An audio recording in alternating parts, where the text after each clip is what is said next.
ولیدي. نو د منظور پښتون په نوم باندې ناکامه سیاست مه کوئ، د پی ټی ایم په نوم باندې ناکامه سیاست مه کوئ. راشئ نرانې ورسره ودرېږئ. ولا تاسو په افغانستان کې سرې خولۍ ولې پرېښودلې؟ سره خولۍ زه څه کوم؟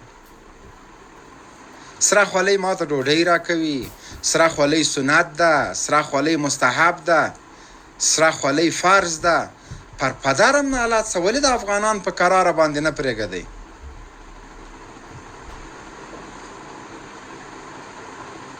کومه ورځ تاسو د منظور پښتون خلاف خبره موږ نه اورېدلې ده؟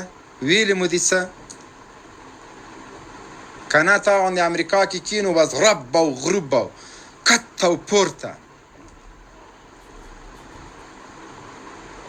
مه کوئ. هغه خلک خپل کار ته پرېږدئ، هغه خلک خپلې مبارزې ته پرېږدئ. له هغوی سره ظلم ده، له هغوی سره جنایت روان ده، له هغوی سره وحشت روان ده. هغوی به په خپله چې وایي زه له امریکا نه ځکه نه راځم چې ما ته یې غږ نه ده کړی چې غږ وکړي دا سبا ځم. ټیزنه والا چې جولۍ درته ونیسم که ورته راسې. خو په مونږ خو یم غږ نه ده کړی. کومه ورځ منظور پښتون ویلي دي چې له کابل نه زلمي غواړم؟ خو نه دي ویلي. ده ته یې نه دي ویلي، فقط مونږ ته یې ویلي دي. بیا زه ځان سره غولاقه ویسم، زه خو ته ځم سرونه پرې کوم، زه خو ته ځم د هرې خوله کې غاښونه ماتوم، زه خو ته ځم لاس دې مات تبرونه به مات وي، ککرۍ به شیندل سوي. دا نو څه رقم انقلاب ده چې وینه دې نه تویېږي؟ داسې انقلاب تاسو لیدلی بغیر وینې؟ انقلاب هغه ته وایي چې داسې سرونه وشیندل سي. انقلاب هغه ته وایي چې یو دې مړ کړي لس یې مړه کړې. انقلاب هغه ته وایي چې د تورې نه دې داسې شړنګا خیزي. انقلاب هغه ته وایي چې توره داسې هم کوي، داسې وینې ته بهیږي او چې داسې هم کوي د دوی له یاره خو انقلاب ده. او انقلاب ګوره او سوټې ګوره، انقلاب ګوره د وریځو دیګي ګوره، انقلاب ګوره روش ګوره، انقلاب ګوره غولقې ګوره. هیڅ تاسو سټ مات شه. ور جاوید ته غږ ورته دلته راس. نو دا شی مه کوئ. انقلاب رنګه مه بدوئ. دغسې وایي زمونږ په ډول او په ډمبک ګټو خلاص.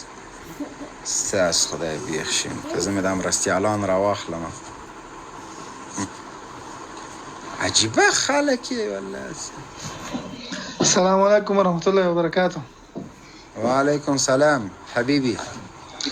جنرال صاحب مبارک ښې جوړې بخیر اوسې ښه ده.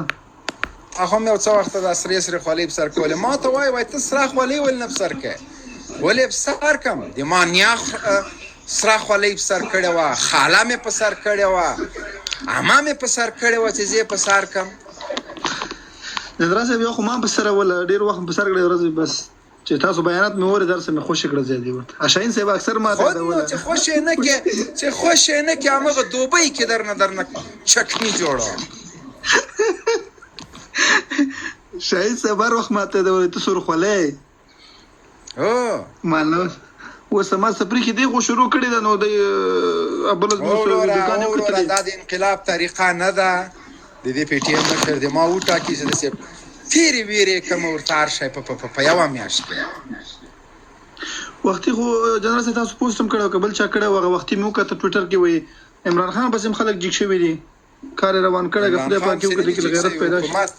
حکومت جګ سوی ده او د حکومت په خلاف جګ سوي دي. عمران خان وایي شین په زور راخوسې کوو. ورغلي دي اسلام آباد یې محاصره کړی ده. دوی وروره ګله راځي په خیبر کې راته جلوس کوي. خیبر کې به ته څه وکړې؟ خو لاړ سال ته په شنغر کې یو که په اسلام آباد کې یو که په لاهور کې یو که په کراچۍ کې یو که زوی دې مړ نه سه عمران خان ته غټ کلکلو خان چې هغه بندیخانه کې پروت او ته ازاده ګرځې. ولا ته هم نه کوي. نو که کې غزادي خو دغه بنګالیانو د قیس کې چې هغې څه وکړل نو دوی تاسو خبره چې بنګالیانو دا اوس نن سبا ته دا 2-3 ورځې بعد وګوره چې عمران خان درته څنګه نخره کوي. Hier ist das neueste Blutzucker.